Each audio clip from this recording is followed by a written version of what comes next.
BMW is undoubtedly kicking themselves right now, while Mercedes-Benz just spent $90 million on Coco Gauff. This isn't your typical endorsement agreement. Mercedes is making it clear to all of their rivals that they have captured the world's most valuable young athlete.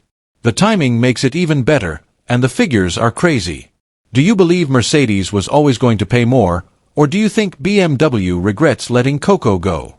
Leave a comment with your response. $90 million. Mercedes-Benz just paid Coco Gauff that amount over a period of 7 years.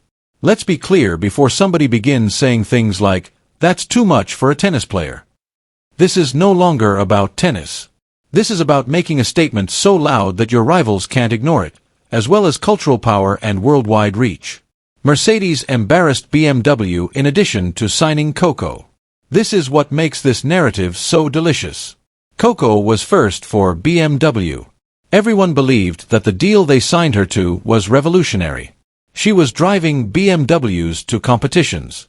Grand Slam broadcasts included commercials. From the outside, everything appeared flawless, but behind the scenes, everything were collapsing. Rumor has it that BMW didn't completely comprehend what they had. Rather of acknowledging Coco as a cultural phenomenon, they treated her like any other athlete to put their logo on. Creative distinctions began to emerge. BMW desired conventional advertising. Coco wanted to discuss social issues and sustainability. BMW desired her reputation. Coco desired a collaboration where her opinions were genuinely valued. The announcement of the breakup was mutual, which is business jargon indicating one side's desire to leave and the other's inability to prevent it. Coco was the one who pulled the plug, as everyone with half a brain knew. She had no intention of remaining in a relationship where she was merely a lovely face for advertisements. She wants a company that will genuinely support her on the matters that are important to her. Mercedes-Benz steps in, prepared to take note of BMW's errors and take complete control of the situation. Mercedes had been observing the entire situation. They are not foolish. When they witnessed BMW mishandling one of the most lucrative sports sponsorship chances, they pounced like vultures on a corpse. But in this instance, BMW's ego was the carcass. Following the US Open, Mercedes executives took a plane to New York to meet with Coco's team. They also didn't make a shoddy offer. They were ready to make this the best transaction of the decade. $90 million over a period of 7 years. A fleet of vehicles at her disposal. Creative command of her campaigns. Sustainability initiatives that she would personally oversee. Most significantly, they offered her more than just a face in the advertisements, a seat at the table. That's what distinguishes a legendary endorsement from a decent one. Coco's desires went beyond money. She desired power. She desired to participate in the process of making decisions. Instead of just selling automobiles, she wanted to use this platform to genuinely change the world. Additionally, Mercedes provided her with everything that BMW declined to offer. The announcement was expertly planned. Mercedes pulled out a black EQS into the courtside plaza while Coco was already in Beijing for a competition. She appeared to be the owner of the entire automotive sector as she emerged wearing a white and silver outfit. The cameras went nuts. The headlines were self-written.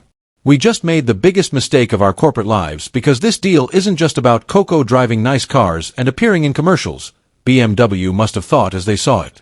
Mercedes is placing a wager on the future of their whole brand. For many years, premium automakers targeted elite sportsmen or well-groomed celebrities who met certain criteria. Roger Federer and Tiger Woods were examples of individuals who stood for greatness and tradition without necessarily advocating for societal change. Coco stands for something very different. She is genuine. She is a vocal advocate for social justice. She has a connection with Generation Z that traditional athletes would never have. Mercedes recognizes her as a cultural force in addition to a tennis champion, something BMW seems unable to do.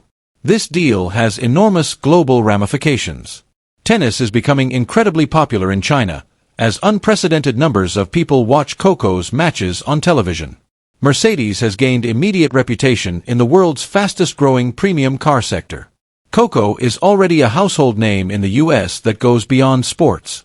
Mercedes is making it clear to BMW and all other rivals in Europe that they are no longer messing around. Additionally, The sustainability aspect is excellent. As part of the 90 million arrangement, Coco will spearhead environmental initiatives related to the Mercedes electric car line. The EQS is more than just a high-end vehicle. It is their flagship electric car. Coco's role as the initiative spokesperson helps Mercedes reach younger, eco-aware customers who are interested in more than simply horsepower and luxurious upholstery. BMW must be quite ill at the moment.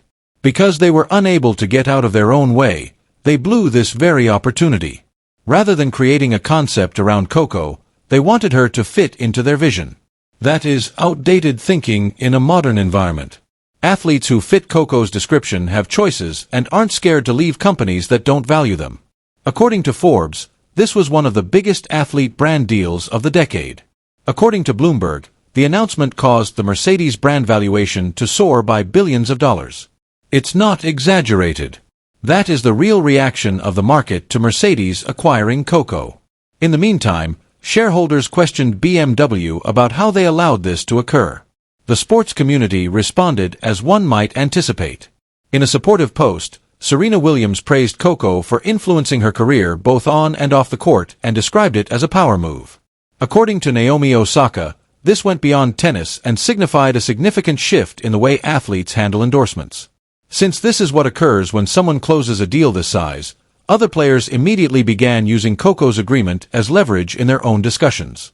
It elevates everyone's standards. Historically, female athletes have received much less money for sponsorships than male athletes. Coco is on par with the top names in sports, regardless of gender, thanks to her 90 million contract with Mercedes. That's advancement. And it occurred as a result of Coco's refusal to accept anything less than her true value. The response on social media was excellent. Memes of Coco passing past the BMW headquarters in her Mercedes were being shared by fans.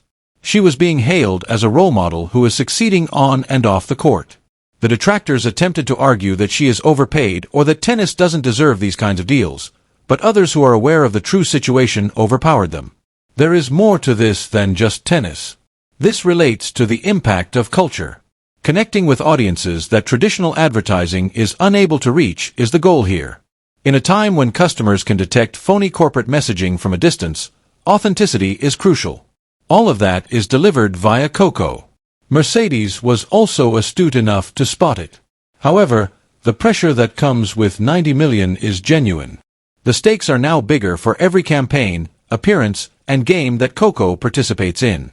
There are high expectations. However, Coco addressed that in interviews, stating that she doesn't care about the numbers. It has to do with impact. She hopes to leave behind more than simply awards.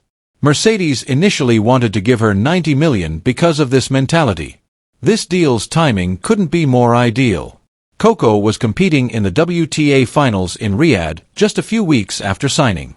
There were Mercedes emblems all over the place. The courtside signage, her kit. Every broadcast was basically a Mercedes advertisement, but because of Coco's performance, it didn't feel forced. Wearing Mercedes insignia, she appeared dominant and was winning matches. You cannot purchase that type of organic marketing. However, Mercedes only recently paid 90 million for it. During the Riyadh finals, the first significant advertising campaign was released. Coco driving an EQS through neon-lit streets. With a voiceover about taking control of your own future, there is a racket bag in the rear seat. The advertisement went viral right away. It wasn't simply because Coco was in it that people shared it. The message struck a chord with them, so they shared it. BMW was never able to execute as well as Mercedes did. This agreement also reflects a larger change in the way high-end companies view women in sports marketing. Mega agreements of this kind have historically benefited males, football players, basketball players, and Formula One drivers. Women's campaigns were less visible and their contracts were smaller. That pattern is broken by Coco's deal. Because she is being compensated like a superstar, other companies are being forced to reevaluate how much they appreciate female athletes. BMW swiftly signed a young football player in an attempt to bounce back, but the damage was already done. It was evident to all that the action was reactionary rather than strategic. After losing Coco, they were frantically trying to maintain their dignity, and it was evident. BMW will be plagued by the Mercedes coup for years, according to analysts, and they are correct. This is the type of error that is discussed in boardrooms as a warning against undervaluing athletes. Citing Coco's agreement as proof of their own value, other athletes soon began renegotiating their contracts. The landscape of endorsements will be altered for years by that knock-on impact. When someone achieves such high figures, it benefits more than just them. Everyone in their industry gains from it since it raises the bar for what is feasible. Mercedes is not a moron. They are aware that this collaboration involves more than just short-term car sales. In order to remain relevant as the automobile industry changes, this is a long-term investment. Sustainability, electric cars, and appealing to younger customers that value more than just luxury. Coco fulfills all the requirements. And Mercedes is well positioned for the future with her serving as their face for the next 7 years. The symbolism of Coco dominating the WTA finals while speeding around Riyadh in a Mercedes EQS was ideal. There was more to it than just tennis. It involved portraying strength, advancement, and a vision for the future of both the sport and the brand. Mercedes also won each time she prevailed in a match. That is the type of collaboration that truly succeeds. Knowing they could have had it, BMW had to watch all of this unfold. They might have been the ones receiving this international attention. They might have been the ones using Coco's platform to reach millions of new customers. Rather, they are watching from the sidelines while their main rival celebrates what could be the best endorsement deal of the decade. Mercedes-Benz recently gave BMW a costly lesson on how to spot greatness when it exists. Coco Gauff left a failing relationship and found a better one right away. If you like this analysis, please hit the like button and subscribe to receive future updates on the greatest developments in the sports industry.